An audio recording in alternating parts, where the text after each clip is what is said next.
In the space of about 50 years, the most advanced world on Earth fell apart.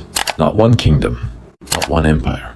Nearly all of them, at roughly the same time, across an area stretching from Greece to Egypt to modern-day Iraq. Palaces that had stood for centuries burned. Trade networks that connected the entire eastern Mediterranean simply stopped functioning. Writing itself disappeared in some regions for hundreds of years. And to this day, historians and archaeologists still don't agree on exactly why it happened. This is the story of the Late Bronze Age collapse, sometimes called the Bronze Age apocalypse. One of the most dramatic and least understood turning points in all of human history. By the end of this video, you'll understand what the world looked like right before everything fell apart, who the mysterious sea peoples actually were, and why this 13th century BCE catastrophe might be one of the most important cautionary tales from the ancient world. Let's go back to a time before the collapse to understand exactly what was lost. Picture the eastern Mediterranean and Near East around 1250 BCE, roughly 50 years before everything came apart. This was not a fragmented, disconnected ancient world of isolated tribes. This was, in many ways, the first truly international system in human history. A network of great powers who wrote letters to each other, exchanged royal marriages, negotiated peace treaties, and traded goods across thousands of miles of land and sea. At the center of this world sat several major powers. Egypt, under the New Kingdom pharaohs, was at the height of its imperial power, controlling territories stretching from Nubia in the south up through the Levant in the north. The Hittite Empire, centered in what is now central Turkey, was Egypt's great rival and equal, powerful enough that the two empires had fought each other to a standstill at the famous Battle of Kadesh, and then signed what's considered one of the earliest surviving peace treaties in human history. Mesopotamia hosted powerful kingdoms including Assyria and Babylon. On the island of Cyprus, copper mining fueled enormous wealth, because Cyprus was one of the primary sources of copper, one of the two essential ingredients, along with tin, needed to make bronze, the defining technology of the entire era. And across the Aegean Sea, Mycenaean Greece flourished, with grand palace complexes at sites like Mycenae, Pylos, and Tiryns. The very civilization later mythologized in Homer's stories of Troy and Agamemnon. These weren't isolated kingdoms coexisting by accident. They were deeply, deliberately interconnected. Archaeologists have recovered diplomatic archives, most famously the Amarna letters found in Egypt, which show kings across this entire region writing to one another as equals, addressing each other as brother, negotiating trade deals, requesting gold, arranging marriages between royal families, and occasionally complaining when a gift shipment arrived late or incomplete. This was genuine international diplomacy, 3,000 years before the modern era, complete with its own version of formal correspondence and protocol, and underlying all of it was trade, especially the trade in bronze. Bronze is an alloy, meaning it's made by combining two different metals, copper and tin. And here's the critical detail that made this entire system so interconnected and, as we'll see, so fragile. Copper and tin are rarely found in the same regions. Cyprus had abundant copper. Tin, by contrast, had to be sourced from much farther away, with some evidence pointing to sources as distant as Afghanistan and Central Asia, or possibly parts of Europe, transported along enormous overland and maritime trade routes to reach the workshops of the Eastern Mediterranean. This meant that the entire military and economic power of the Late Bronze Age world, every bronze sword, every bronze armor plate, every bronze farming tool depended on long, complicated international supply chains stretching across thousands of miles. If a link in that chain broke, if a trade route was disrupted, if a supplying region became unstable, the effects wouldn't stay local. They would ripple outward through this entire interconnected system. We know just how sophisticated and far-reaching this trade network was, thanks to remarkable archaeological discoveries, including a shipwreck discovered off the coast of Uluburun, near modern-day Turkey, dating to around this exact period. That single ship, when excavated, was found carrying an almost unbelievable cargo, 10 tons of copper, roughly a ton of tin, glass ingots, ivory, ostrich eggshells, exotic woods, jewelry, and goods that originated from at least 7 or 8 different cultures spanning the Aegean. The Near East, Egypt, and Africa. One shipwreck, essentially a snapshot frozen in time. tells us that this world was already deeply, intricately globalized in every meaningful sense of that word. 3,000 years before the term existed. Now, hold that image in your mind. A world of great palace-based kingdoms, wealthy from copper mining and bronze production, connected by sophisticated maritime trade routes and formal diplomatic relationships between kings who called each other brother. That is the civilization that, within the span of just a few decades starting around 1200 BCE, essentially came apart at the seams. The archaeological evidence for the collapse is dramatic and in some places genuinely eerie. Across the eastern Mediterranean, site after site shows the same pattern. Destruction layers, often involving fire, dating to roughly this same narrow window of time. The Hittite capital of Hattusa was destroyed and largely abandoned. The great Mycenaean palace centers in Greece, including Mycenae, Pylos, and Tiryns were destroyed. And the sophisticated administrative and economic system associated with those palaces, including a writing system called Linear B, used almost exclusively for palace record-keeping, disappeared entirely. Writing itself vanished from mainland Greece for centuries. An era later historians would come to call a genuine Dark Age, meaning we have very little written record from Greece for the next few hundred years, until the alphabet was reintroduced from the Phoenicians. On the coast of what is now Syria, the wealthy trading city of Ugarit, a major hub in this Bronze Age trade network, was violently destroyed and never resettled.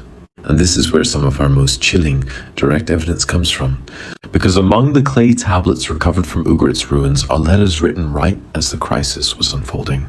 Essentially real-time, desperate correspondence from a civilization watching itself come apart. One letter describes enemy ships attacking the coast, while the kingdom's own ships and troops were away elsewhere, apparently already stretched too thin to respond.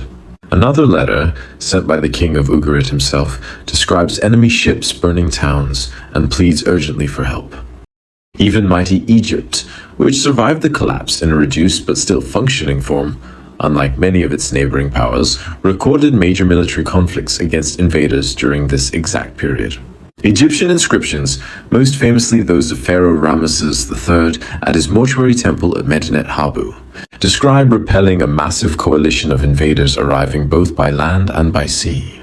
Invaders the Egyptian records refer to using several distinct group names. Modern historians have collectively labeled these groups the Sea Peoples, and they've become one of the most famous and most genuinely mysterious elements of this entire historical puzzle. So who were the Sea Peoples? Here's the honest answer. We don't fully know.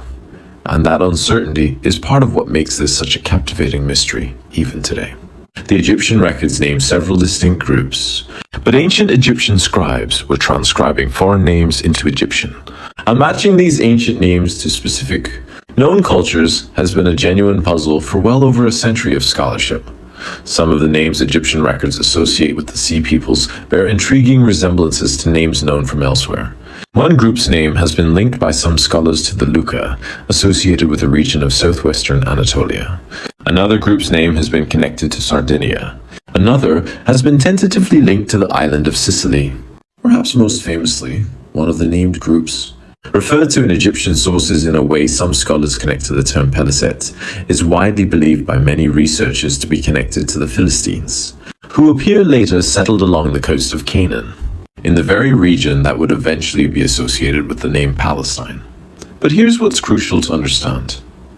This identification work involves piecing together fragmentary evidence, drawing connections across languages, geography, and archaeology that were recorded imperfectly and inconsistently, even by ancient standards.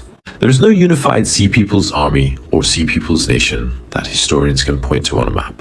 What the evidence increasingly suggests instead is something more like a loose, shifting coalition of different groups, some possibly pirates or raiders, some possibly entire displaced populations traveling with families and livestock looking for new land to settle. Drawn from multiple different regions around the Mediterranean, converging on the wealthy, vulnerable coastal centers of the eastern Mediterranean during this same turbulent window of time. And that raises the deeper, more important question this entire mystery hinges on. Were the Sea Peoples the cause of the Bronze Age collapse, or were they a symptom of it? This is where modern historians and archaeologists have shifted their thinking substantially over the past few decades. Moving away from older explanations that treated the Sea Peoples as a single invading force that simply toppled a healthy, stable civilization, and toward a more complex picture involving multiple overlapping causes, with the Sea Peoples as one important piece of a much larger puzzle rather than the sole villain of the story. Let's walk through the other major factors that current research points to. Because just like the Maya collapse and other historical collapses we've covered, the honest answer is very likely it wasn't one single cause. It was several severe stresses hitting this interconnected system at nearly the same time. The first major factor is climate change. Scientific research analyzing ancient pollen records, sediment cores, and other paleoclimate evidence from the eastern Mediterranean region points to a period of significant climate disruption occurring right around this time, including evidence for prolonged drought conditions across large parts of the region. For societies whose agricultural systems, and by extension, whose entire economic and political stability depended on predictable rainfall patterns, a sustained multi-year or even multi-decade drought would have placed enormous stress on food production, potentially triggering famine, and in turn triggering exactly the kind of large-scale population displacement that could produce desperate groups of migrants and raiders, like the Sea Peoples searching for new, more stable places to live. The second major factor is a series of devastating earthquakes. This region sits along significant fault lines, and archaeological evidence at multiple sites shows destruction patterns consistent with earthquake damage occurring during this general period, sometimes described by researchers as an earthquake storm, meaning a cluster of major seismic events occurring in relatively close succession across the region over a period of decades. Earthquakes alone don't explain a civilizational collapse, but repeated earthquakes striking already stressed palace economies, damaging infrastructure, disrupting trade routes, and further straining resources would have compounded whatever other pressures were already building. The third major factor is the fragility of the interconnected trade system itself, the very thing that had made this civilization so prosperous. Remember that bronze production depended on long-distance trade in tin, often sourced from extremely distant regions. This meant the entire military and economic capability of every major power in this system depended on supply chains that could be disrupted by problems occurring very far away. In places, these palace economies had limited direct control over. When instability began spreading, whether from climate stress, earthquake damage, or early waves of raiding and displacement, the interconnected trade system that normally spread prosperity across the region could just as easily spread crisis, disrupting the flow of tin and copper, undermining the ability of these palace states to produce weapons, armor, and agricultural tools, and weakening their capacity to respond to the very threats now emerging. The fourth factor, closely tied to the others, is internal political and social fragility. Many of these late Bronze Age societies were organized around highly centralized, top-heavy palace economies where the ruling palace controlled enormous portions of agricultural production, trade and craft manufacturing directly. This kind of system can be remarkably efficient and prosperous under stable conditions, but it can also be dangerously brittle under stress, because so much depended on the palace administration continuing to function smoothly. Some researchers have pointed to evidence of internal social unrest and rebellion in this same period, suggesting that ordinary populations under strain from food shortages and instability may have, in some cases, risen up against these rigid, centralized palace systems, further accelerating their collapse from within, even as external pressures mounted from without. So what we're likely looking at, once again, is not a single cause, but a devastating convergence. Climate-driven drought and famine, a series of major earthquakes, the breakdown of a highly interdependent international trade network, especially vulnerable to disruption, waves of displaced and desperate populations turning to raiding and migration, and internal political fragility within societies already stretched to their limits. Each of these factors made the others worse. A civilization that had spent centuries building extraordinary interconnected prosperity found that same interconnection turning into its greatest vulnerability, as crisis in one region rippled outward and destabilized the entire system almost simultaneously. The aftermath of the collapse was severe and long-lasting. Population levels across large parts of the region dropped dramatically. International trade networks that had once moved tin, copper, ivory, and luxury goods across thousands of miles largely broke down. Monumental palace-based architecture stopped being built in many regions. Writing systems disappeared in some areas entirely. Linear B script vanished from Greece along with the palace administrations that had used it, and when writing eventually reappeared centuries later, it would be an entirely different alphabet-based system borrowed from the Phoenicians. One of the few late Bronze Age trading cultures that managed to weather the collapse relatively intact and continue their maritime trading traditions into the following centuries. For Greece specifically, the centuries following the collapse are genuinely referred to by historians as a dark age. Not because nothing of value happened during this period, but because our historical record for it is remarkably thin. Precisely because the sophisticated palace administrative writing system had disappeared along with the palaces themselves. It would take Greece several centuries to rebuild toward the kind of complex, literate city-state civilization that would eventually produce classical Athens, Sparta, and the flourishing of Greek philosophy, drama, and democracy that most people associate with ancient Greece today. And yet, the story isn't purely one of destruction. Some civilizations weathered the collapse and adapted. Egypt, though weakened and forced to retreat from some of its imperial holdings in the Levant, survived as a functioning state, continuing for many more centuries, even as its golden age of New Kingdom imperial dominance came to an end. Assyria in Mesopotamia would eventually recover, and in the centuries that followed, grow into one of the most powerful empires the ancient Near East had ever seen.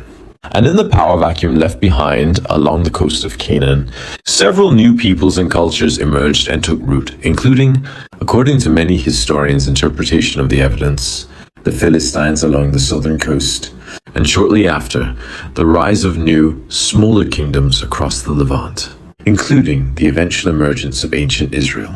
In a strange way, the Bronze Age collapse cleared space, however violently, for an entirely new phase of ancient history to begin. The following centuries would see the rise of the Iron Age, as bronze, dependent on those long, fragile international tin supply chains, gradually gave way to iron, a metal that, crucially, was far more widely available across many different regions, requiring less dependence on distant, vulnerable trade routes. Some historians have even suggested that the very instability of the Bronze Age collapse may have accelerated the spread of ironworking technology, as society searched for materials less dependent on the fragile international networks that had just failed them so completely.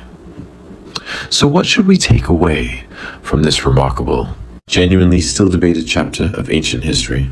Much like other great historical collapses, the fall of the late Bronze Age world wasn't a story of a primitive or poorly organized civilization succumbing to an obvious, singular disaster. It was a story of one of the most sophisticated, interconnected, and prosperous systems the ancient world had ever produced, brought down not by any one enemy or any one catastrophe, but by the way multiple serious stresses, climate change, earthquakes, trade disruption, mass displacement, and internal unrest converged and compounded each other within an international system whose very interconnectedness, the thing that had made it so prosperous in the first place, also made it extraordinarily vulnerable once enough of those connections started breaking down at once. The Sea Peoples remain, in many ways, history's great enigma, a name we've given to groups whose exact identities, origins, and motivations are still argued about by historians and archaeologists today. Symbols of a chaotic, turbulent age of migration and upheaval, more likely a consequence of collapse than its sole cause, riding the wave of a crisis that was already unfolding across the eastern Mediterranean before a single one of their ships ever appeared on the horizon. What makes the Bronze Age collapse so compelling, and honestly so relevant even thousands of years later, is exactly this lesson about interconnected systems. The late Bronze Age world had built something remarkable, an early version of globalization, international diplomacy between great powers, sophisticated long-distance trade networks moving essential resources across thousands of miles, and prosperous, complex societies that depended on all of these pieces functioning smoothly together. And when enough of those pieces came under stress simultaneously, that same interconnectedness that had generated centuries of prosperity became the very mechanism through which crisis spread, rapidly and almost simultaneously across an enormous swath of the ancient world. It's a reminder that complexity and connection, for all the prosperity and achievement they can produce, also create a kind of shared vulnerability. One where a crisis in one corner of a deeply interconnected system doesn't stay contained to that corner. It ripples outward, testing every other part of the system it touches. The kings who once wrote to each other as brothers, negotiating peace treaties and trading gold for lapis lazuli, could not have imagined that within a few short decades, their entire interconnected world of palaces, writing systems, and international diplomacy would come apart almost entirely, leaving behind burned cities, abandoned palaces, a script that would take centuries to be replaced, and one of history's most enduring unsolved mysteries, still being pieced together today. Sediment core by sediment core, clay tablet by clay tablet, 3,000 years later.